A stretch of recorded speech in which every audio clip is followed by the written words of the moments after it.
Hey friends, it's Sunday morning, September the 20th, 2020, and I'm fixing to do my Sunday morning walk around the homestead. So you want to join me? Let's go. Oh, I got a little teaser. Wait to the end of the video. I've got a special announcement. All right, let's go check things out. All right, so let's start right here at the main vegetable garden. That's my succession planting of corn, sweet corn. Growing pretty good. Got a little bit of worm pressure, but it's just an experiment, just to see if I can do it. This is right here is where that buckwheat was at. If you've watched some of the previous videos, I've terminated it and tilled it under one time, and I'm going to till it one more time, and this is where my my fall vegetable garden is going to go. I've actually already got some stuff planted over here. These are green sweet peas. So got some peas already planted here, 30-foot row, and I think every seed I put in the ground came up. Right over here on this other side is where the tomatoes, squash, zucchini, and all that okra and all that stuff was. Of course, I finally got it cleaned up. Hadn't got my tomato cages moved yet. We'll do that. But got all that cleaned up, tilled up, and got some buckwheat planted as a cover crop. So we're going to let that go to bloom and let it bloom for 1 week for the bees, terminate it, and then come in there with something else for the winter time. And that'll be another video. All right, let's go see what else we can find. Okay, this is my pollinator friendly hedgerow that I started early this year. I did a little video on it back in the spring. I wish I could remember what all these plants are, but I can't.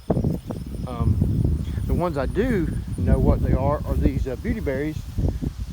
Those little berries right there are what term a bright purple. Some of them are starting to turn. Let's see if I can find one. Right there it is. These are already starting to turn purple, and they'll be absolutely beautiful. And the rest of these bushes, I can't remember what they were, but right up here at the top of the hill is my Franklin trees. And if they overwinter, I'll do a video on them with a story. They have a story. Franklin trees are in the ground. Hope they do good this winter. All right, let's go see what else we can find. Okay, let's talk. Let me talk to my beekeeping friends for a little bit. This is goldenrod. It's starting to bloom now. This is the short variety of goldenrod. The bees really don't care much about it. But right over here is the taller variety of goldenrod.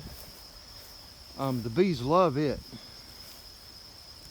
What the difference is, I don't know, but the fall flow has definitely started, and it basically consists of the goldenrod, and aster will start blooming.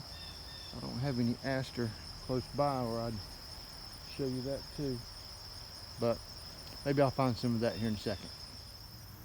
Okay, let's talk bees for a second. I have a lot of people ask me what the bees do right now. Well, the fall flow started, so they're getting a little bit of nectar from goldenrod and aster, and what they're doing is they're actually forming their winter nest, or finishing that process. That process actually starts just after the summer solstice, because for each second the day gets shorter, the bees can tell. They know winter's coming, so they're getting ready. So in this little nuke, they're getting all their resources, the pollen and nectar, exactly positioned to where they want it. If you look, all these different colors of pollen coming in, that's a good thing. So they're getting ready for winter, just like we are. Okay, I found some aster. It's not blooming yet, but friends, if you see that growing in, you know, around the corners of your property or whatever, don't spray it, don't mow it. Let it grow and bloom. That's a major food source for pollinators. And this thing will put on quite a show in about a month. It'll be just like a big, brilliant ball of white blooms. So the goldenrod and the aster, let it grow. It's good for the bugs, okay?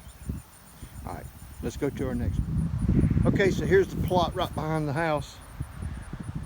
Starting to get, well, we got two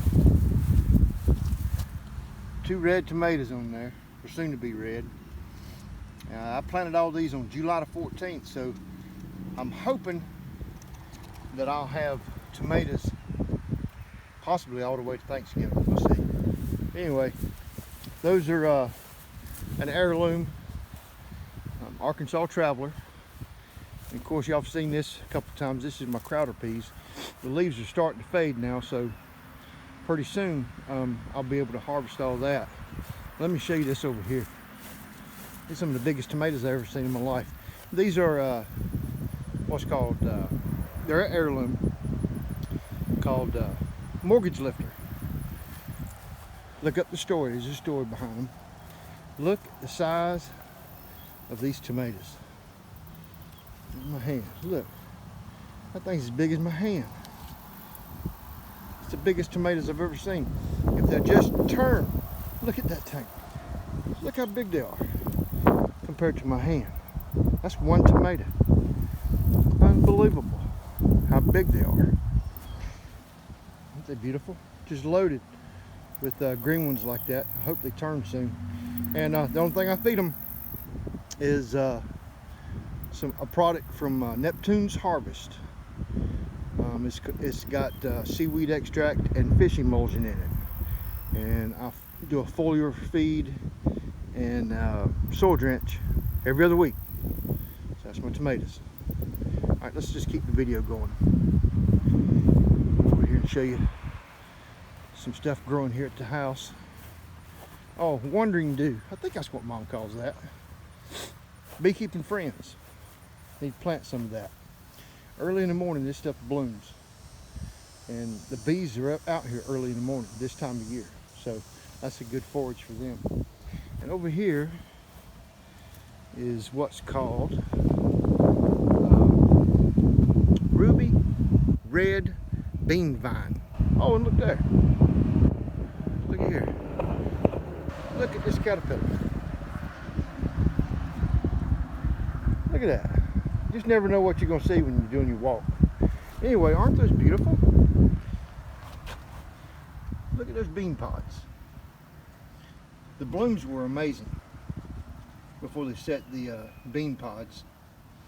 And the hummingbirds just loved the blooms. Let me show you another vine right over here that we planted that Mom loves.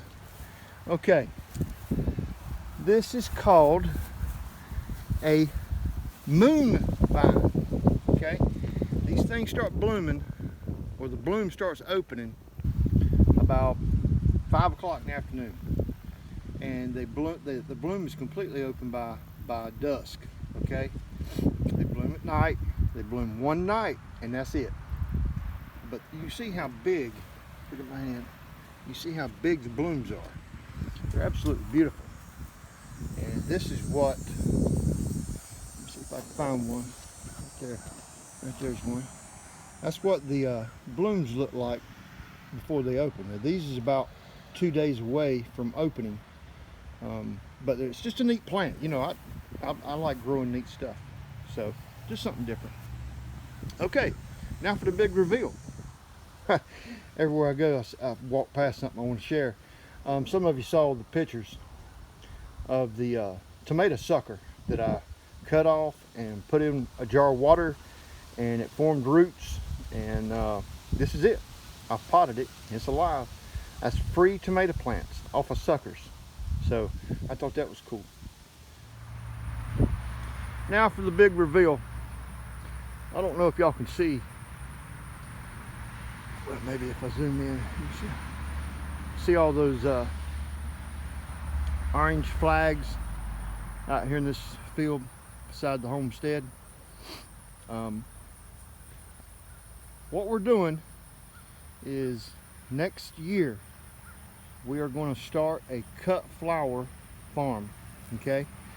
And what'll be out here in this field is 6 1,000 square foot plots that we're going to grow cut flowers in. You might say, cut flowers, why? Well, those of you that know me know I just love to grow stuff, and I love flowers. So, you know, do what you love. And I love growing stuff. I love flowers. So why not? So that's the big reveal. We got it. I've got it almost finished laid out. We're going to be digging that up soon, and starting some cover crops in there. Start amending the soil. But this is where it's going to be. My cut flower farm. Okay? All right. Hope y'all enjoyed the little video. It was probably longer than I wanted it to be, but you know, hey, I love talking, and I love walking this property and seeing what I can find. So I hope y'all have a great day. I know I am.